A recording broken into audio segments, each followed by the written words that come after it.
السلام عليكم ورحمة الله وبركاته أعزائي المشاهدين، أهلا وسهلا بكم في حلقة جديدة من برنامجكم Give Me Five. غبت شوية بس فترة يعني شوية لخبطة كده وكله خير بإذن الله.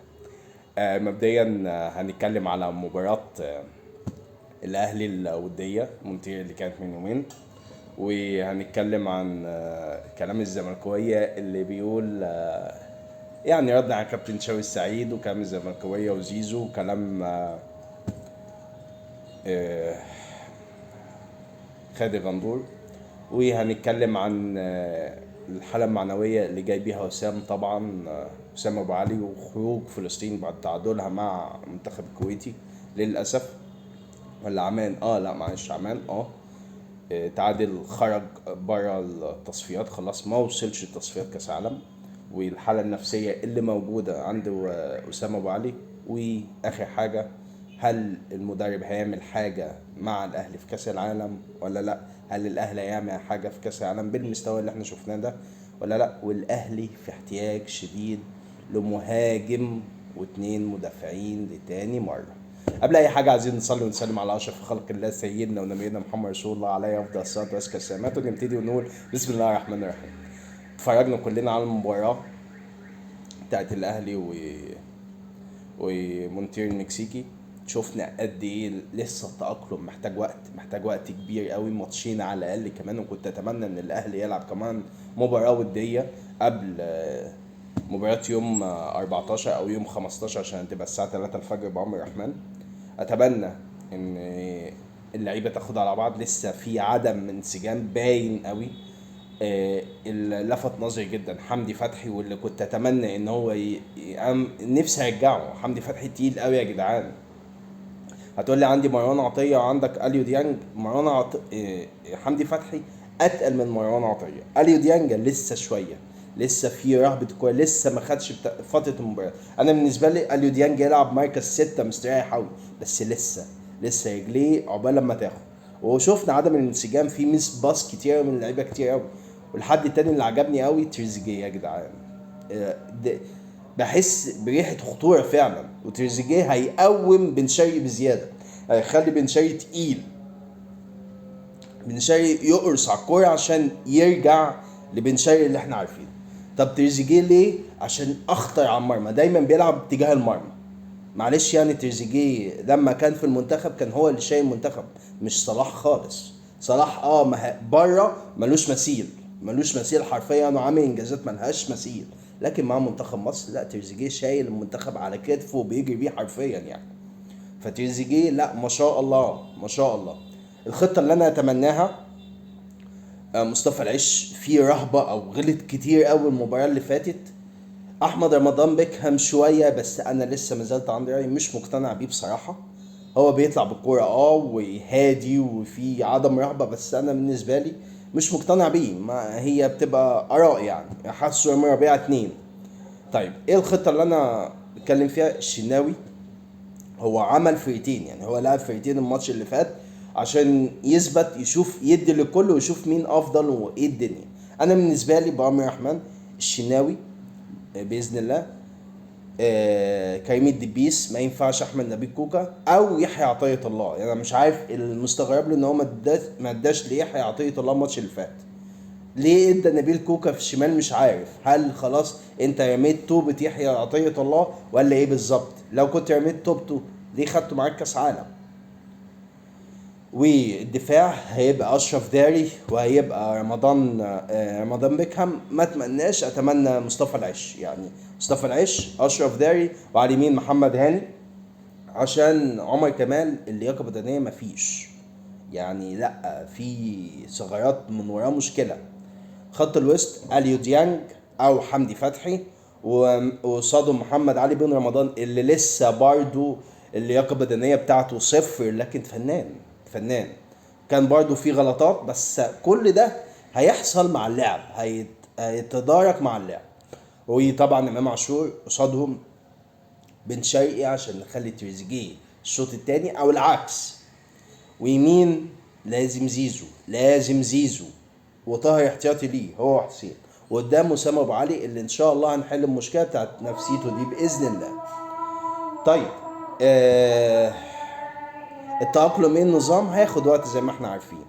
انا مش هقدر احكم على المدرب ولا على اللعيبه ولا على الاهلي في كاس العالم. عندنا 3 مباريات تقال قوي، تقال جدا. ليه؟ انت بتلاعب فريق في وسط ارض وسط جمهور ومعاه ميسي وسواريز. هتقول لي كبار، كبار فعلا، بس الفريق هياخد قوه معنويه او دفعه معنويه بسبب جمهوره وارضه، وهيبقى محتاج ان هو يلعب لفريق لاسمه. فهيبقى لو بيلعب 100%، لا ده هيوصل ل1000% من قوته، خلينا واضحين يعني. حاجة تانية، انت هتلعب بورتو برضه فريق تقيل، وهتلاعب بالميراس، يعني 3 فرق تقال. فمش هقدر احكم على الاهلي اللي جاي في المدرب جاي في فترة صعبة. مش هقدر احكم على التأقلم بتاعه، لسه ما خدش فترة اعداد كويسة. ده احنا لما بننزل الدوري بناخد ماتشين عقبال لما نخش فيه، ما بالك بقى ان ده كاس عالم. فما اقدرش احكم على المدرب ابدا الفترة دي. رقم 2 او 3 بقى، بالنسبة لي زيزو وكلام عليه، والزملكاويه لما خد غندور خارج بيقول لك ابتدى بعد الهيلمان ده كله وان الاهلي يكون مستوى ده. وانت مالك يا كابتن خالد؟ خليك في الكونفدراليه يا جدع. ده انت مش عارف توصل افريقيا. لما تبقى في كاس العالم وتبقى مستواك مع مستوى الاهلي في كاس العالم، ساعتها بتكلم.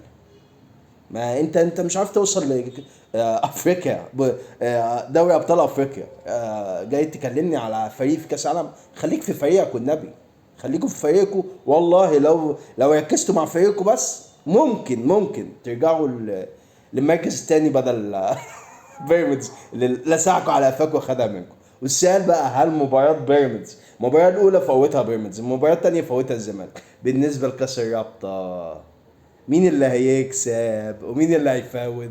الله اعلم، هتبان ساعتها.